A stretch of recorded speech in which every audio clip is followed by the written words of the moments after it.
Isang madali ang ulam po ang ginawa ko sa inyo. Kasama na kanin, kasama na manok sa isang kawali, tipid sa gasol. Masarap, kukunti lang ricado.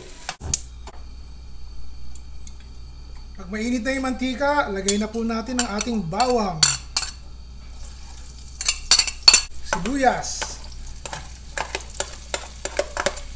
maraming sibuyas. Maglalagay po tayo ng turmeric powder, luyan dilaw pero powder, pulbos. About 1 teaspoon. Dried oregano. Lagay tayo, same thing. 1 teaspoon. Cumin. Yung iba ayaw ng cumin. Amoy surot daw. Ganun din. 1 teaspoon. Puro 1 teaspoon.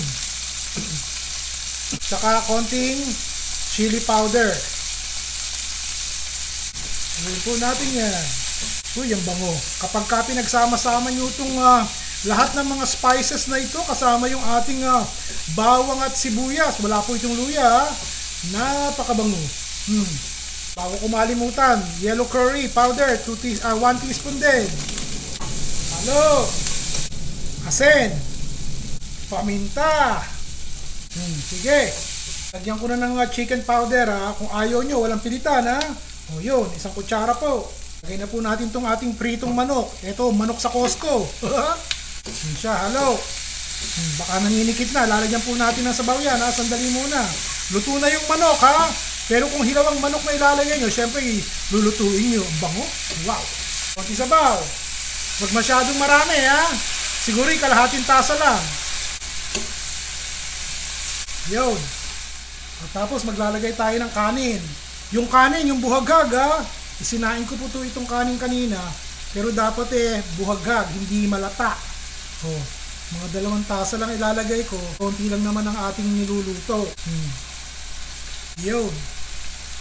Masyalo. Hinaan ko ng konti yung apoy. Ang bango. Lagyan po natin ng pasas para may tamis, may alat. Masyalo.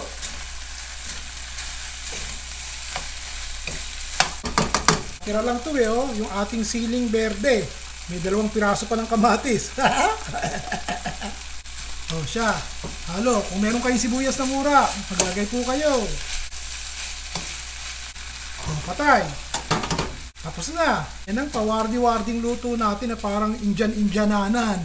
Kaya naman may lasang parang Middle East na kunya-kunyarian lang. Pero nakaraos.